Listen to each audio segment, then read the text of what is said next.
స్తోత్రం మెస్సియ ప్రియమైన దేవుని బిడ్డలారా, క్రీస్తు నామమున అందరికి సమాధానం కలుగును గాక.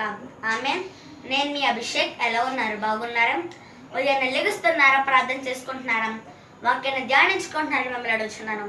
ఒకవేళ ఇంకా ఎవరైనా ప్రార్థన చేసుకోకపోతే ఉన్న పాటను మోకరించి ప్రార్థన చేసుకొని వాక్యం ధ్యానించుకోవాలని తెలియజేస్తుంది నేను బిడ్డలారా. తద్వారా దేవుడు మీతో మాట్లాడి మిమ్మల్ని ఆశీర్వదించి మిమ్మల్ని విశ్వాసంలో ఆత్మీయంలో మరింత బలపరుస్తారని తెలియజేస్తూ ప్రతిదినము దేవుని వాగ్దానం అనే ఈ ఆత్మీయ చక్కటి కార్యక్రమంలో వాగ్దానం చదువుకుందాం. నేను చదువుతున్నాను. నా బహుమానము నా దేవుని వద్దనే ఉన్నది. యెషయా గ్రంథం 49:4 గనుక దేవుని బిడ్డలారా, ఈ వాగ్దానాన్ని బట్టి మనం ఏం తెలుసుకోవాలంటే, మరి యెషయా గ్రంథంలో ఏం తెలియజేస్తున్నారంటే, నా బహుమానం నా దేవుని వద్దనే ఉన్నది.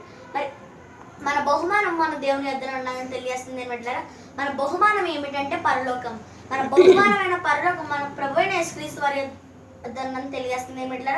మరి మన పరుగు పందెంలో మన శక్తిని అంతా ఉపయోగించి బహుమానం కోసం ఏ రీతిగా మనం పరిగెడతామో, అలాగే మన జీవితం అనే పరుగు పందెంలో మరి దేవునిలో పరిగెట్టి మరి దేవునిలో ఆత్మీయతలో మరి విశ్వాసంలో మనం ఇంకా ముందుండి దేవుని సేవ చేయడంలో ఇంకా ముందుంటే మరి మన బహుమానమైన మన పరలోకం మనం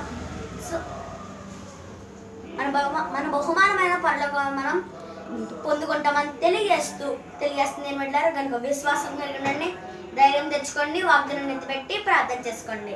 దేవుడి మాటలు దీవించిన దాకా ఆమె ప్రార్థన చేసుకుందాం. స్తోత్ర మెస్య ప్రతిదినము దేవుని వాగ్దానం అని ఆత్మ చక్కటి కార్యక్రమం ఇచ్చారు. మీకు వందనాలు. మీరు మాకు ఇస్తున్న వాగ్దానం నా బహుమానం నా దేవుని వద్దనే ఉన్నాయి. మరి వాగ్దానం అందరి జీవితంలో నెరవేర్చండి. ఎవరైనా రోగులైతే వారందరినీ స్వస్థపరచండి.